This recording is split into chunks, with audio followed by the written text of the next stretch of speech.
Në vend sot u shënua 8 dhjetori dita e Shën Klementit të Ohrit. Për këtë festë gjetën rastin ta urojnë edhe krerët më të lartë shtetëror. Presidentja Gordana Siljanovska-Davkova u dërgoi urime të gjithë besimtarëve të besimit ortodoks me rastin e festës kombëtare të Shën Klementit të Ohrit.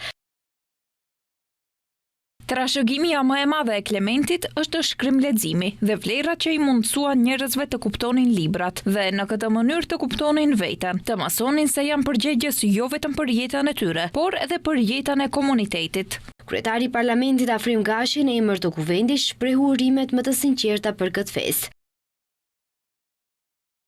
Kjo ditë na kujton se investimi në arsim, kulturë dhe dije është themeli më i fortë mbi të cilin ndërtohet një shtet i qëndrueshëm, i drejtë dhe demokratik. Uroj që kjo ditë të jetë nxitje për një përkushtim edhe më të madh ndaj arsimit, shkencës, tolerancës dhe respektit të ndërsjellët. Këtë ditë e ka kujtuar edhe kryeministri Christian Mickoski. Kjo ditë na kujton rëndësinë e ruajtjes dhe promovimit të asaj që na ka mbetur si trashëgimia jonë më e vlefshme, gjuha dhe shkrimleximi.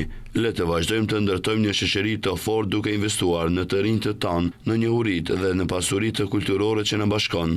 Venko Filipçe, kryetari i LSDM-s, theksoi se trashëgimia e Shën Klementit të Ohrit na kujton se këmbgulja është zgjidhja për çdo sfidë dhe një udhërrëfyes drejt përparimit.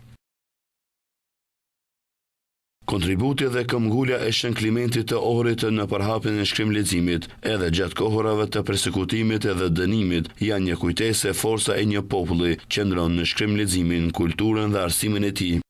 Gjatë ditës u shënuan edhe disa aktivitete në nder të kësaj feste. U vendosën lule para përmendores së Shën Klementit të Ohrit, që gjendet në oborrin e universitetit që e mban këtë emër. Në kuvend u nda dhe çmimi shtetëror Shën Klementi i Ohrit për vitin 2025.